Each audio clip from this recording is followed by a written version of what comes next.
Good morning, everyone. It's Wednesday, September 16th, 2009. We still have some northwest swell in the water, a little bit of southern hemi coming through as well. We have a little bit of northwest swell that will start building on Thursday, and then we've also got a bigger burst coming through then on Friday and into the weekend. That'll be backing down, but by Monday, it looks like we'll be seeing a little bit of southern hemi come in, not a whole heck of a lot, but I wanted to show you what's coming together on the models to bring that all together.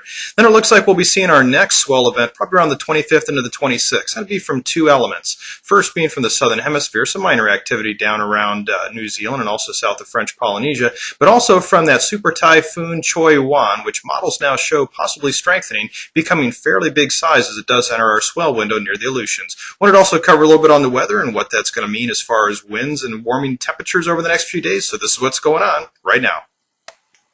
Starting out looking at the weather models, high pressure in blue, low pressure in red, we can actually see quite a few different things that will be happening over the next couple days. First off, we have a low that has been passing out of our area, so that's good news. That means we've got high pressure that will be building in very shortly, so that low won't be bothering us much anymore as far as winds are concerned. So we do have that high pressure moving in. We can see that area in blue. That ridge is supposed to expand, and we'll be seeing that as I move the models forward in time in just a second.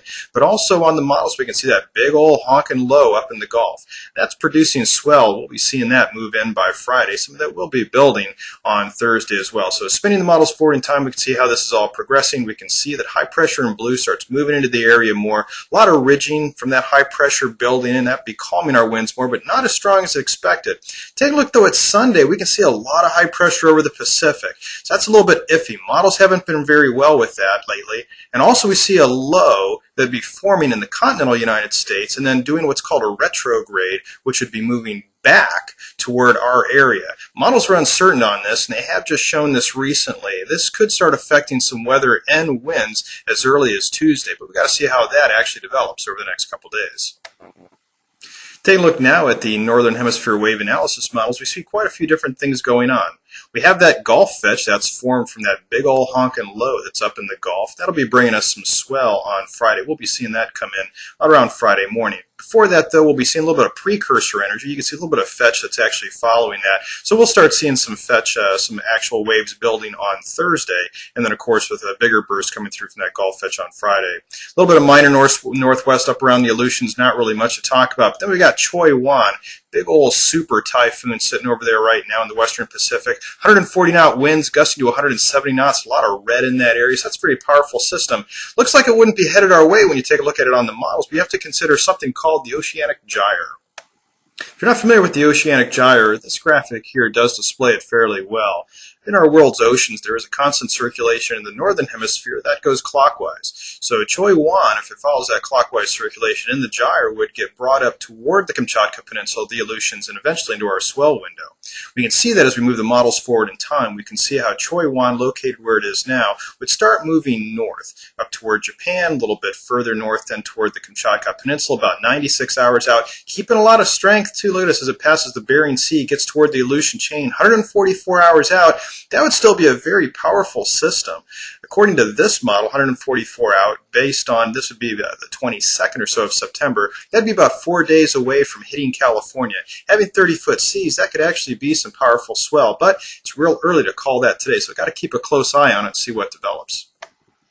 Taking a quick look now, though, at the satellite in the western Pacific, Choi Wan is a very large storm. You can't even hardly see Guam on the satellite picture here. It's so small in comparison to this storm. Look at the size of Japan. This is a very large system. A lot of energy being produced out of this. So a lot of wave energy that would be produced being thrown at Japan, obviously. But if it does get caught in that gyre, as models do predict, we could be seeing something out of this on the 26th.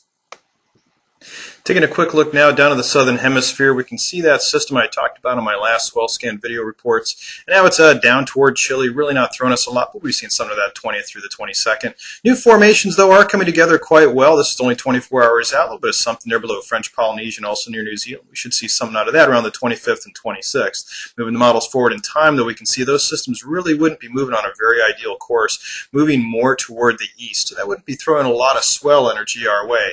In fact, it looks like the dominant swell in around the 26th could be from Typhoon Choi-Wan if that all develops well over the next few days. So that's how things are breaking down right now. We do have some northwest swell in the water. We'll be seeing a little bit more northwest movement on Thursday. And it looks like we'll be seeing a good increase then come Friday. Looks like the weekend we'll still have some northwest left over. Then as that backs down during the beginning of the week, we should see a little bit of southern hemi come up from that system that's now down toward Chile. Not a lot coming up from that system.